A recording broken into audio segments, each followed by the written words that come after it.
आदरणीय सभापति जी, आज हम सब सदन के सभापति और देश के उपराष्ट्रपति आदरणीय श्री वेंकैया नायडू जी को उनके कार्यकाल की समाप्ति पर उन्हें धन्यवाद देने के लिए उपस्थित हुए हैं।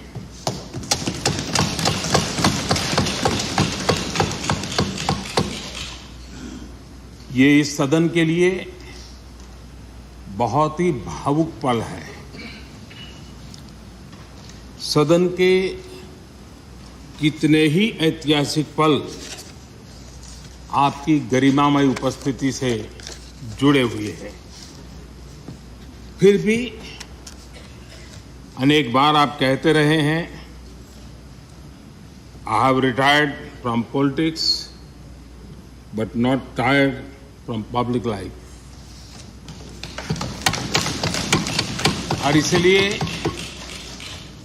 इस सदन को नेतृत्व देने की आपकी जिम्मेदारी भले ही पूरी हो रही हो, लेकिन आपके अनुभवों का लाभ भविष्य में सुदीर्घ काल तक देश को मिलता रहेगा। हम जैसे अनेक सार्वजनिक जीवन के कार्यकर्ताओं को भी मिलता रहेगा। आदरणीय सभापति महोदय, आजादी के अमृत महोत्सव में आज जब देश अपने अगले 25 वर्षों की नई यात्रा शुरू कर रहा है, तब देश का नेतृत्व भी एक तरह से एक नए युग के हाथों में है। हम सब जानते हैं कि इस बार हम एक ऐसी 15 अगस्त मना रहे हैं जब देश के राष्ट्रपति, उपराष्ट्रपति, स्पीकर, प्रधानमंत्री सबके सब वो लोग हैं जो आजाद भारत में पैदा हुए हैं।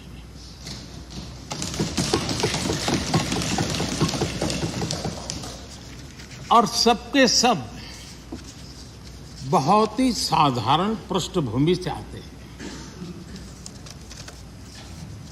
मैं समझता हूं उसका अपना एक सांकेतिक महत्व है, साथ में देश के नए युग का एक प्रतीक भी है।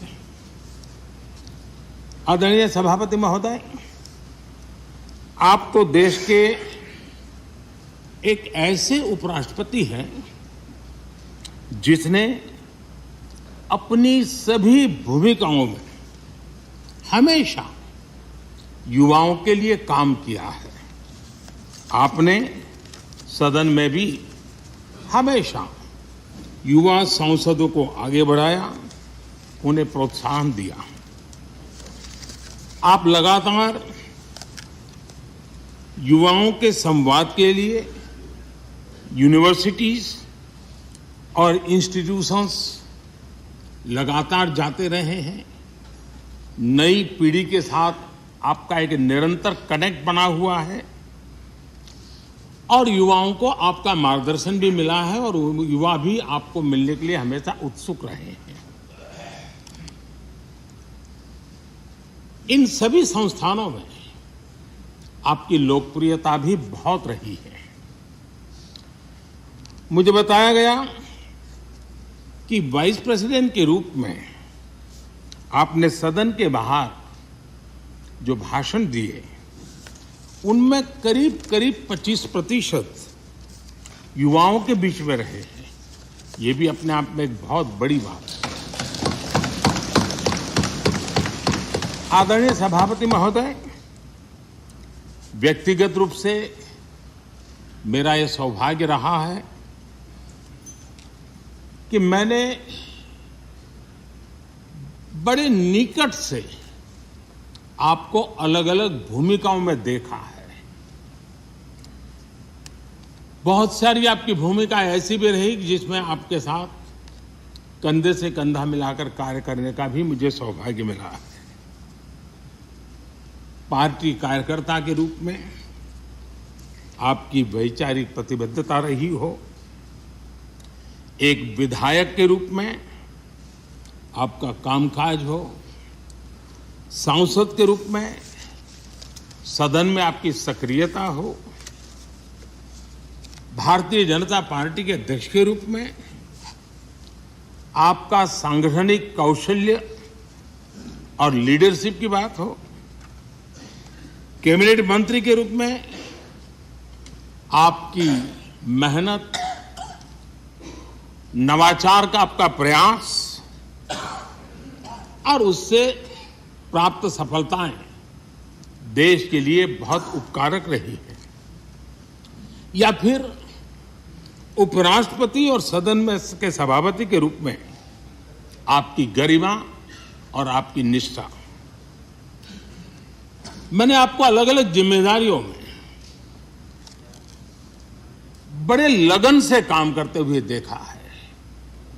आपने कभी भी किसी भी काम को बोझ नहीं माना।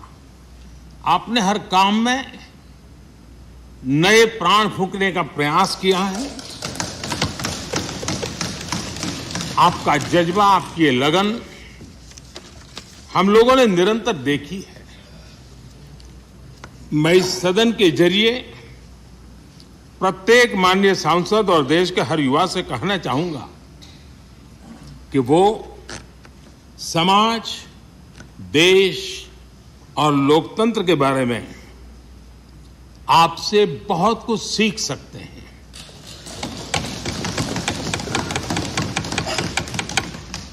Listening, learning, leading, connecting, communicating, changing और रिफ्लेक्टिंग, रिकनेक्टिंग जैसी किताबें आपके बारे में बहुत कुछ बताती हैं। आपके ये अनुभव हमारे युवाओं को गाइड करेंगे और लोकतंत्र को मजबूत करेंगे। आदरणीय राष्ट्रपति महोदय, आपकी किताबों का जिक्र मैंने इसलिए किया क्योंकि उनके टाइटल में आपकी वो शब्द प्रतिभा झलकती है जिसके लिए आप जाने जाते हैं। आपके वन लाइनर्स, बीट लाइनर्स होते हैं और विन लाइनर्स भी होते हैं।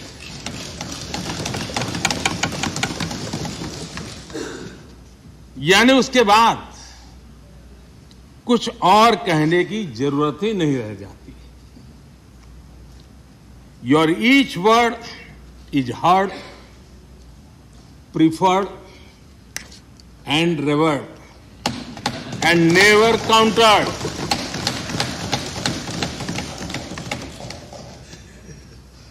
कैसे कोई अपनी भाषा की ताकत के रूप में और सहजता से इस सामर्थ्य के लिए जाना जाए और उस कौशल से स्थितियों को दिशा मोड़ने का सामर्थ्य रखे। सचमुच में आपके इस सामर्थ्य को मैं बधाई देता हूं। साथियों, हम जो भी कहते हैं वो महत्वपूर्ण तो होता ही है, लेकिन जिस तरीके से कहते हैं उसकी अहमियत ज्यादा होती है। किसी भी संवाद की सफलता का पैमाना यही है कि उसका गहरा इम्पैक्ट हो, लोग उसे याद रखें और जो भी कहें उसके बारे में लोग सोचने के लिए मजबूर हो। अभिव्यक्ति की इस कला में वेंकैया जी की दक्षता, उस बात से हम सदन में भी और सदन के बाहर देश के सभी लोग भली भांति परिचित हैं। आपकी अभिव्यक्ति का अंदाज जितना बेबाक है उतना ही बेजोड़ भी है।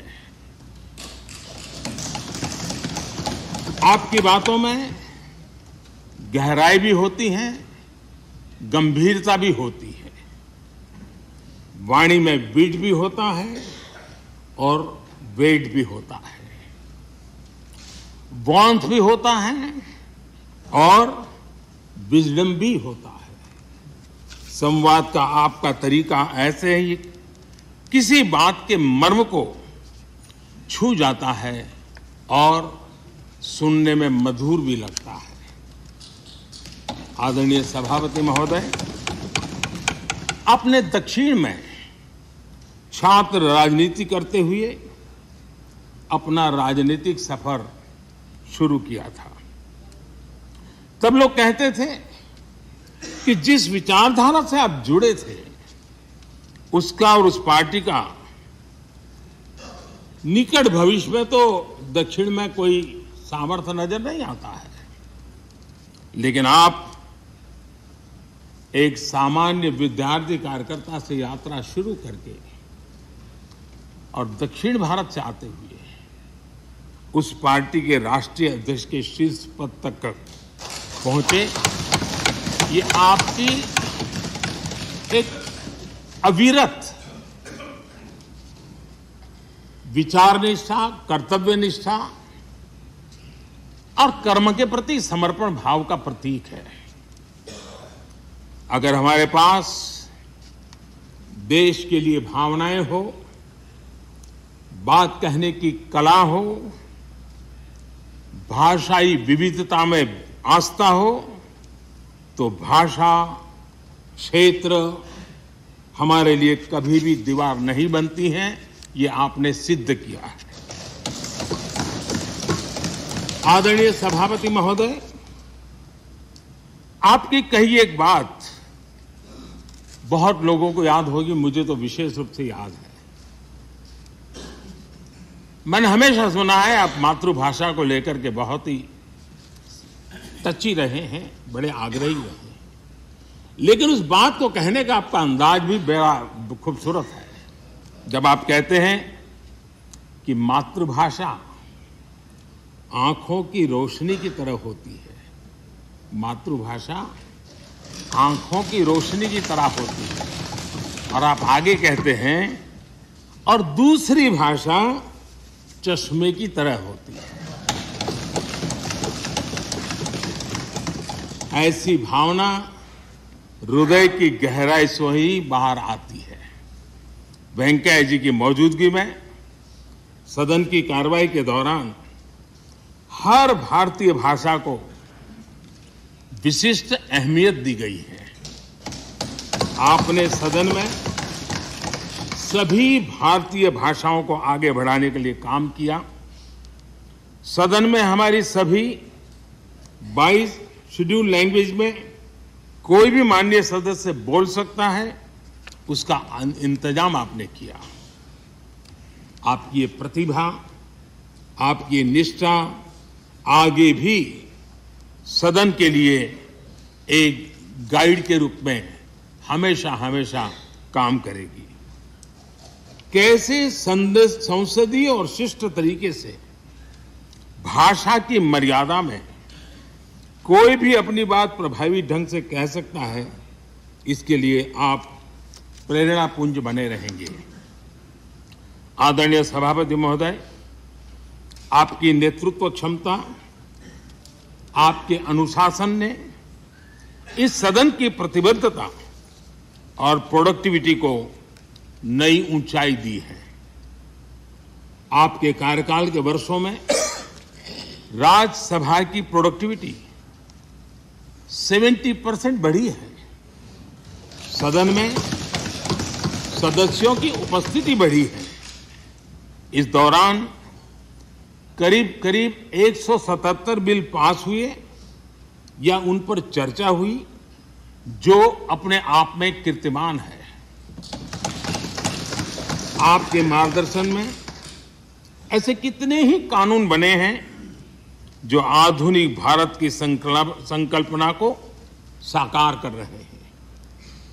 आपने कितने ही ऐसे निर्णय लिए हैं जो अपर हाउस की अपवर्ड जर्नी के लिए याद किए जाएंगे। सचिवालय के काम में और अधिक एफिशिएंसी लाने के लिए भी आपने एक समिति का भी गठन किया। इस काम के लिए आप माननीय सदस्यों को निर्देश भी देते थे। व्यवधान एक सदन की अवमानना के बराबर होता है। मैं आपके इन मानकों में लोकतंत्र की परिपक्वता को देखता हूं।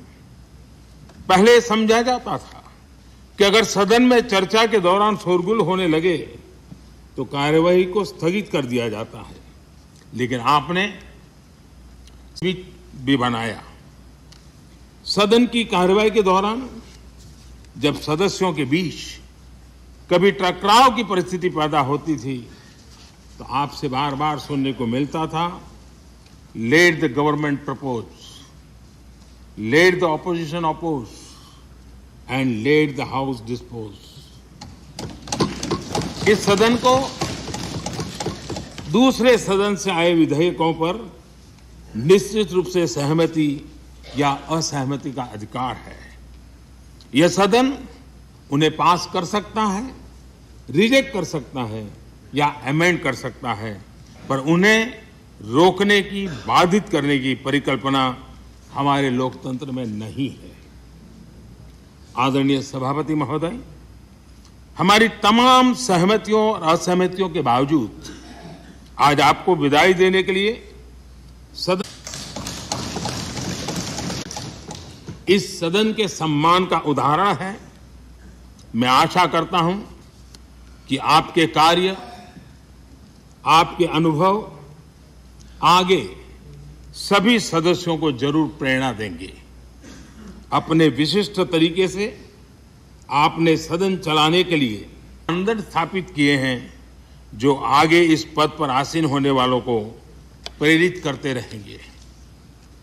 जो लेगेसी आपने स्थापित की है, राज्यसभा उसका अनुसरण करेगी, देश के प्रति अपनी जवाबदेही के अनुसार कार्य करेगी।